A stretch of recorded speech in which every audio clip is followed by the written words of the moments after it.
Hi there, this is Dawn. Welcome to my art room. Welcome to all my lovely new subscribers who are maybe sitting listening to me. It's nice to be having a chat. Today's video is going to be slightly different to what I've been doing.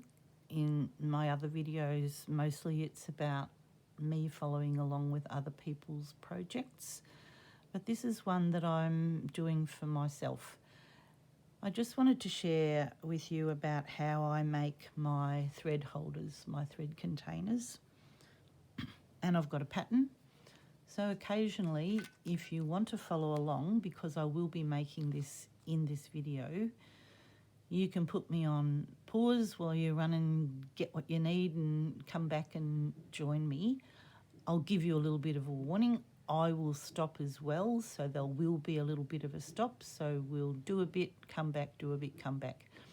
Might take me a couple of days to do it. All depends whether or not the lawnmower gets started again, because that's what's going on in this house.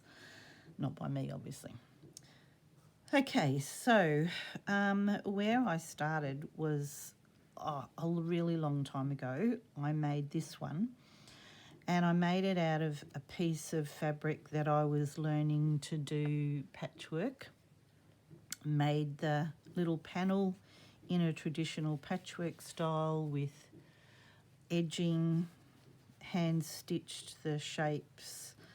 I did stiffen the sides and made it as a little pouch that I could put my needles in, my thread that I was quilting with at the time. Some of my littler scissors fit in here as well. And I've used it for a really long time. I often put my thread scraps in here when I'm sitting on the couch and I just want to put my thread bits somewhere that I can collect later and pop in the bin. So that was my very first one. And during the last project of the Roxy's Journal of Stitchery, Sarah and Rachel were making containers, and Rachel talked about a lovely lady called Facile, I beg your pardon, I'm sorry.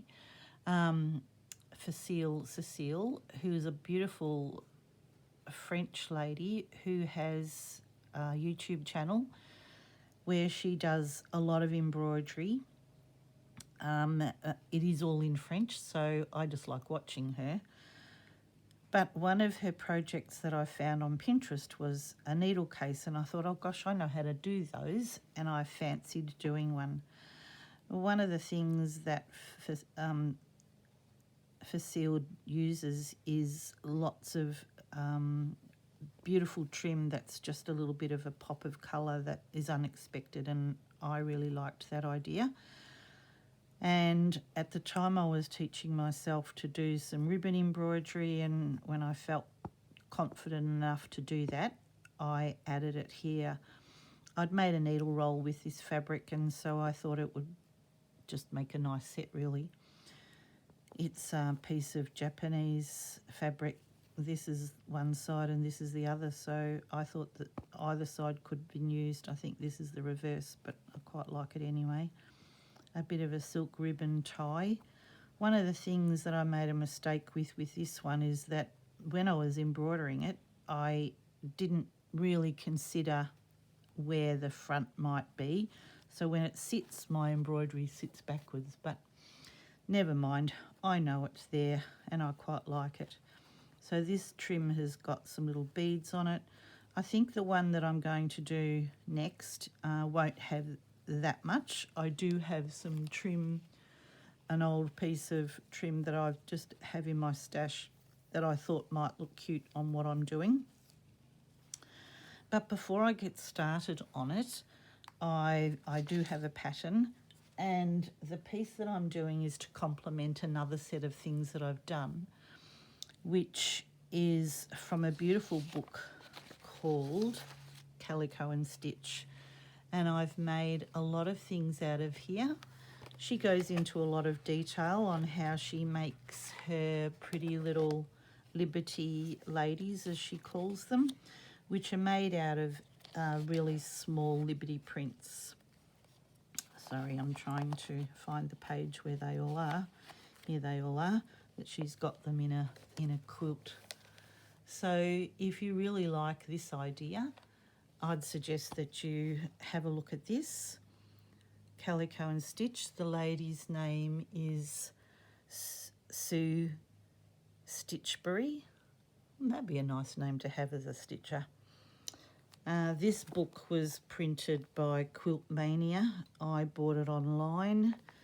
A few other people have mentioned her. They do have a page through Instagram that you might like to have a look at some of the other work that they do. So while I'm going to be doing the container, I won't be showing you the embroidery because that's her style, but I have done a few other pieces in it that I'll probably show you maybe at the end of the project. So before we get started, I've done a pattern because there is no pattern for this. It's simply me making it up. And I thought if I could probably share with you, hopefully you can read that. Might be worth taking a screenshot. I think it's clear enough. So the pattern is simply a rectangle, and depending on how big a roll you want as to how long it is and how big those circles are, this one's a bit bigger than this one, but this one holds a large bobbin of thread and more than one. So I was happy with that size. I didn't think that I needed it to be any longer than that, but you can put a few other, there's probably enough room for 2 bobbins in there if that's what you want, your thimble. On this one, it's padded soft. It's not stiffened, and so I sometimes stick my needle in here when I'm in between my work. You could still do that in here, but I have stiffened this to make it a bit firmer. The fabric is really soft and I didn't want it quilted, so that was my decision to do that, and I'm going to do this one in exactly the same way. So if you need to go and make a pattern, that might be a good time to do it. So the largest piece is 5.5 inches or 14 centimetres across, 9 inches long. Looks longer than 9 inches, doesn't it? But it's 9 inches. So there we go. Or 22.5 centimetres long. I've then traced around, started to mark out a 1/4 inch in all the way around because that's the size that I want the lining. So the outside fabric, back and front, you'll need 2 of the larger pieces, and then if you get around to cutting that internal shape, that measures 5 inches by 8.5 inches or 13 by 21.5 centimetres. And that'll be for your lining fabric. So on here I've used a Pelham, so that's got a soft lining, and as you can see that'll be my turnover, just 1/4 inch. If you want more than that, then make your pattern a little bit bigger. And then I need to cut out the stiffening for the outside, which is this Pelmet Vilene. This does have a sticky back, and I'm going to iron it onto my lining fabric. I've chosen a spotted piece of fabric for my lining. That's going to be my choice. So if you want to follow along, I'm going to go and cut my back piece out, and then I'm going to cut my stiffer lining because I've already done the front. But before we do that, we need to make a shape if that's the way you want it. If you want it to fold over with a scoop here, I've done that on this one. I've made this scoop shape here. On this one I kept it straight. So I'm going to cut my piece out first, and then I'm going to come back and show you how to make that scoop shape. So I'm simply cutting the rectangle first. So if you need to follow me along, I'll be back in 2 seconds. Okay, bye. How did you go? Did you find what you were looking for? The next part is that I'm going to trace the top scoop. I'm sure you probably all have ways of doing this that works for you, but I've got this bowl that I'm happy with the size of the scoop, the scallop. It's not, there's no science about it other than just happens that this has a line here that I can follow, but you'll be able to work out something else. A dinner plate, if you want, you trace around it, mark out a central point if that's what you want, or just eyeball it. And I've eyeballed it in the past, but for this purpose I'm actually going to do it where you can see what I'm doing. So this piece is the largest piece, so this is my fabric size. I folded it in half, and then with the fold facing me, that's where the top of that circle, that scallop's going to be here, and I'm going to come down to those side points. Sometimes that does need a little bit of trim, but that's why we're just eyeball, you know, we're making our own pattern here. I haven't got a template for it. Every one I make is a little bit different depending on what I fancy doing. And then cut it out. And this, don't forget, still will need a turnover allowance. So you will need to cut your lining fabric. Now when you turn it over, if it's got a point here or a point here that you don't like, trim them off. And sometimes I'll do that, just making it have a slightly nicer curve than it was before without that pointy bit there. Okay, and then before you cut out, so then, yep, you'll need that for your lining piece. For your lining. So this, as I said, I've already done the front. So this is my lining. And cut that out as well. A pin probably would help.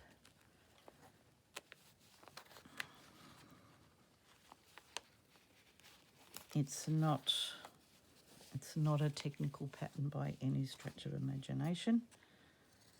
Cut that piece out. So that's my inside lining piece.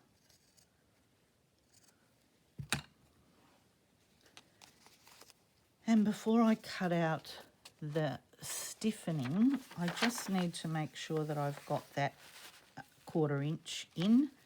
So I've measured it around this side here.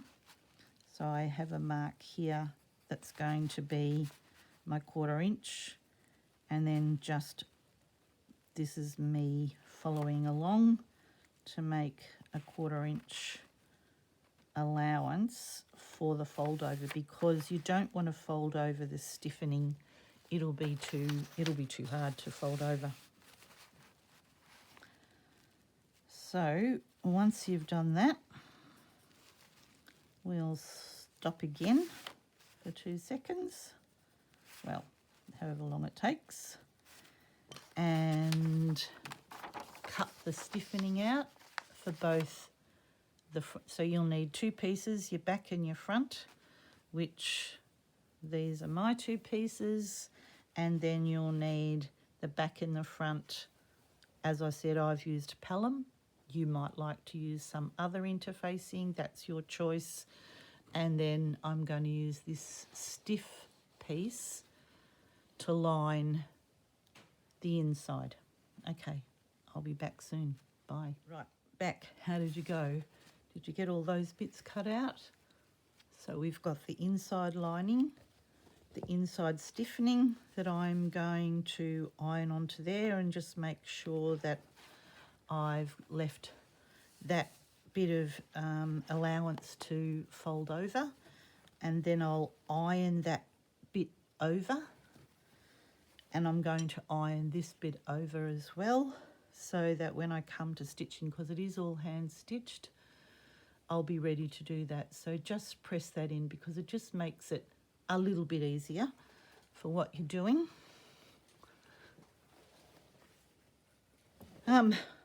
This horrible feeling that I wasn't on record. Right, because I keep stopping and starting it.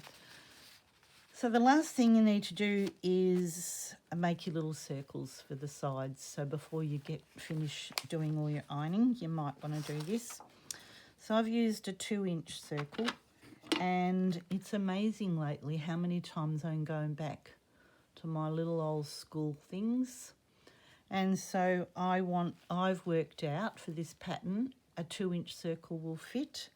So measuring it on my ruler, that will do. I want that 2-inch circle, so that will be my 2 inches, or 2 inches is, I've got it written here somewhere, 5 centimetres is your 2-inch circle. So that's the inside circle. That will be your lining fabric again, your stiffening. And 2 1/4 inch circle is your fabric, or 5.5 centimetres. So putting the point, scrub all of that. It's an inch that you have to do now, and 1 1/4 inches. Gosh, have I got that right? Yes, if you're doing it with a compass, all right? So you need it to be 1 1/4 inches. Oh, I'm sorry, hope I didn't confuse anyone then. So to make a 2-inch circle, I need to have 1 inch on my compass. On my compass. The point down, and have my pencil line go round to make my 2-inch. Add the extra 1/4 inch or 0.5 of a centimetre, which will give me my outside circle. Whiz it around. That's one way of doing it. If you've got something that vaguely measures 2 inches, this little bottle does, you could stick that on, trace around it, add your seam allowance for your fabric, or your fold over allowance for your fabric, and trace around that. Not a lot of rocket science if you haven't got a compass. Cool. All right. I'll be back. How are you going? I've put the stiffening on the back of my lining piece. I've folded over the edges with my iron to just give myself those little sewing, where the tuck in. This pelmet violin takes a little minute to glue, but before you start trying to fold over the edges of a circle, don't. Just wait, because we're not going to do that. I'll show you what we are going to do. I'm ironing it on both sides because the sticky is closest to the fabric, so it just takes sometimes a little bit of patience. Iron it for a little bit longer if you really want it to stick. And so for this part, the way that I'm going to do it is I'm going to use just a slightly thicker thread than, this is just a crochet cotton that I have sitting right beside me, so that will do. And a needle that will make that work as well. The thing that I'm going to say to you about this technique here is, because I haven't left myself a very deep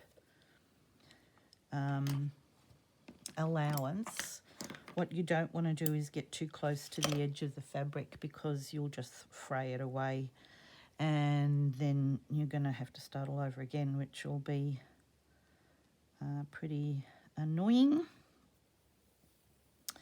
But it's like making a Suffolk puff, and trying to iron this in wouldn't be the easiest job to do. So by just running a gathering thread around close to the lining, not right on it, because you won't be able to make that work. Just doing a double check myself. Those things can get tucked in once we stitch, but I have got a knot here. There we go. I'll do one with you and then we'll stop and come back, because otherwise this video will go forever, and it's really designed for you to have a go yourself.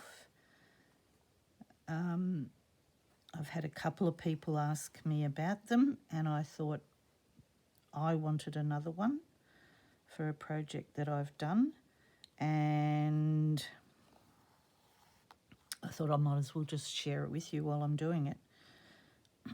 The top, the outside of it can be decorated however you want it to be, whatever you want to put on it. You might want to put some doilies or lace or other types of embroidery.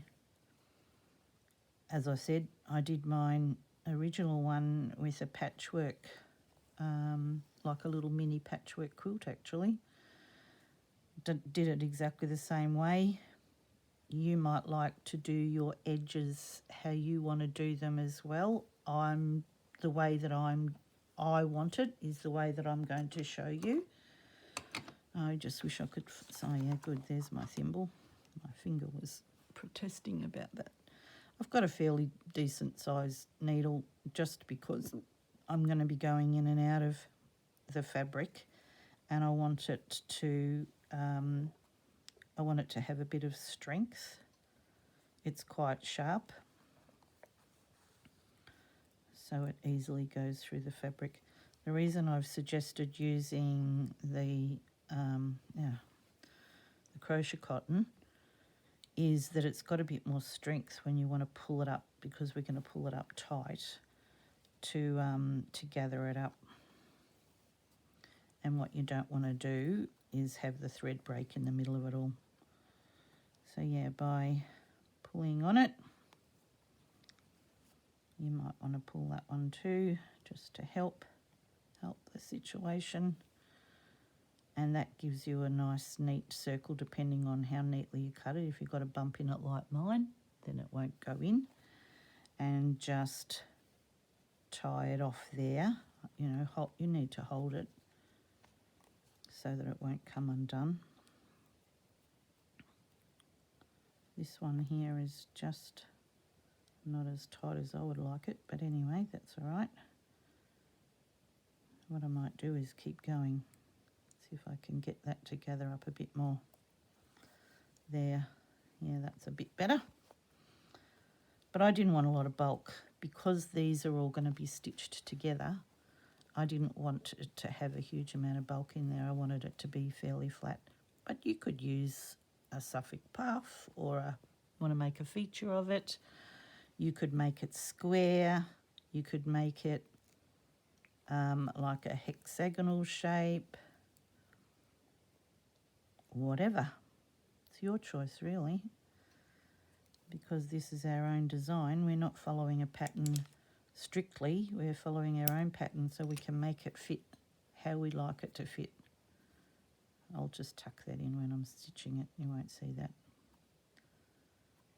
There's one. All right, I think I've given you enough information now to keep working on it. You will need 4 of the fabrics, so whether you choose to do the same fabric inside and out, or whether you choose to do differently like I'm doing, you'll need 4 pieces of the stiffening, whatever you use. This original one, I think it's got cardboard in it from memory. You know, it makes a funny noise, so probably does have cardboard in it. But I quite like this pelmet Vilene for things that I want to use with fabric. But really you could use it if you want it soft. You don't have to have it stiff. I think stiffening it just helps to give it that little bit of shape as an end result, really. Okay, I'll leave you to keep working on yours. Just remember that we're going to pull it up like that.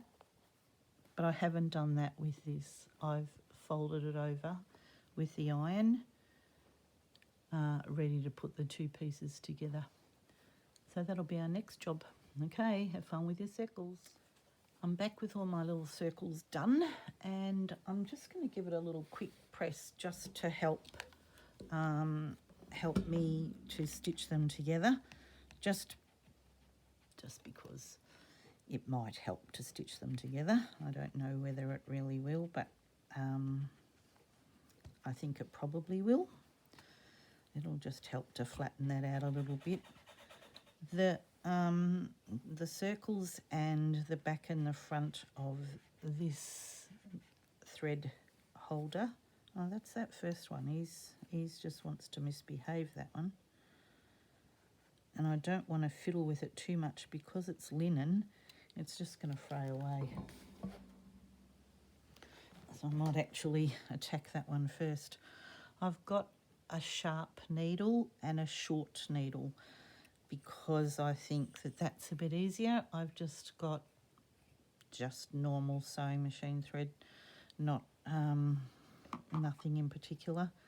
It needs to be fairly robust, and you might find that a clip, you know, one of those quilting clips, clever clips or whatever they're called, might come in very handy because you can't really pin through it because it's you know, it's got that stiffening. I mean, you can pin through it. It's not impossible to pin through it, but it's not an easy thing to do. So yeah, so I'll get started on the circles, and I'll actually get started on the back and front, and then I'll leave it for that. That'll take a little while to get those completely finished, but I'll come back in a second video which will have all of the other finishing off bits. So I'm just going to have my needle and thread come from the inside, and it's a bit like doing needle turn applique kind of, because you're just going to make sure that you're going to catch a little bit of the edge of one side and a little bit of the edge of the other side, and I just slide it along that fold line.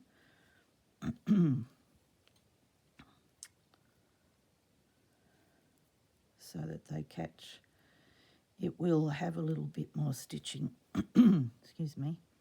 It'll have a little bit more stitching once it gets put in, once it gets sewn into here. It'll have a little bit more, but we want to make sure, because we leave part of it open. You could have decorative stitching if you don't, you know, if you're happy about having your stitches show. You might like to choose some embroidery thread or some pearl cotton to do this job. This is the way that I want to make this one. And yeah, I'll probably come back in that second video and show you what it's going into. I just wanted to let you know that the book that I showed you from Calico and Stitch doesn't have a pattern for this in it. It just has, it has a pattern for a lot of other things, but not this.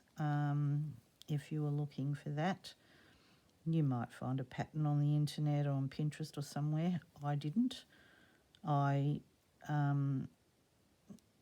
Once I decided what I was doing, because I'd already made one, I had a fairly good idea in my head of what to do, and I had a couple of people ask once I'd finished that, the one that the inspiration that I got for Seals the Seal, once I'd shared that, I had some people ask about it, and I didn't have a pattern then. I hadn't, well, I pretty much made it as I went. So I thought I'll come back, and then I've had somebody else say something as well. So that little knot's just going to be a nuisance, isn't it? But what I might do, I'll just make sure that when I get the cover done, that I'll tuck that in the bottom somewhere. It's not going to stick out at the top. I'm going to trim my outside edge at the end with my trim, but for that part of the project you might like some bias tape, or you might just choose to leave it the way it is with some decorative embroidery stitches. You may just trim it some other way or not at all. But this is an old piece of trim that I've had for a long time, and I just thought it suits the project that I'm doing. And I just need to find a button for the closure. So those are the couple of extra things that you're going to need to complete this project. Okay, I'll keep working my way around here, around all 4 of them, so that, you know, they're pretty neat when they're finished. They don't, you know, they're not too complicated to do. And this is much the same. I've just going to use some clips. The front of mine is soft because I like to embroider through that. The thing that you're just going to want to make sure is that you're matching up your corners, folding those bits in together, doing that little invisible hem sort of stitch is what that's the way I'd describe it.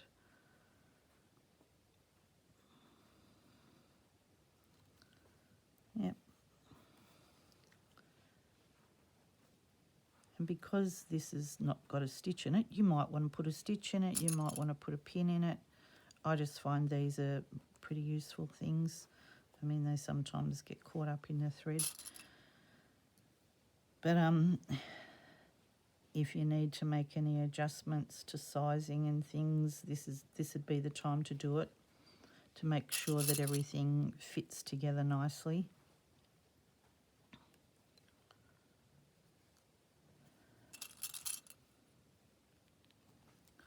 So I'll just thread up my needle and go across that top there.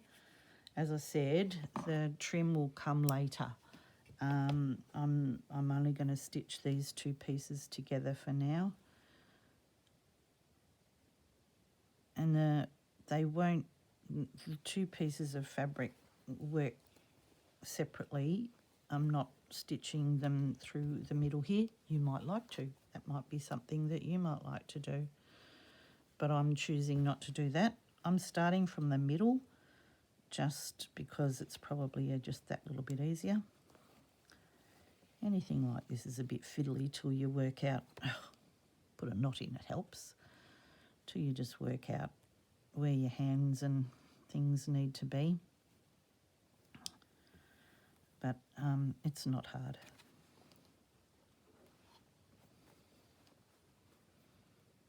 And like I said, just making sure that your pieces sit together neatly. Hopefully they will. Mine's just wanting to, I just obviously clipped that in the wrong position. And again, just that sort of like invisible hem stitch running across the top, or a ladder stitch, however you want to describe it. And then I just go, once I run along, I go straight across and then run along that side. And it should pull in nice and neat and tidy. You shouldn't see your stitches. You might see your stitches because you want them to stand out. But it really is your choice. But this way, so straight across from the front to the back, and run across the top of that fold line. Don't get caught up on the peg. And then straight across to the front, run across the top of that fold line. A shorter needle is handier because you're not battling with that. So there you get a pretty neat finish. All right, I'm going to finish there. Have fun if you're following along. It would be great to have them shared, but I don't have a Facebook page that you can share it to. I'll probably find a couple of places to share mine that I am sharing, and I can link those names. I'll also link the YouTube channel for Seals the Seal, and I'll put in the information about the Calico and Stitch book. Okay, have fun, and I'll catch you in the next video, and it won't be long. Okay, bye.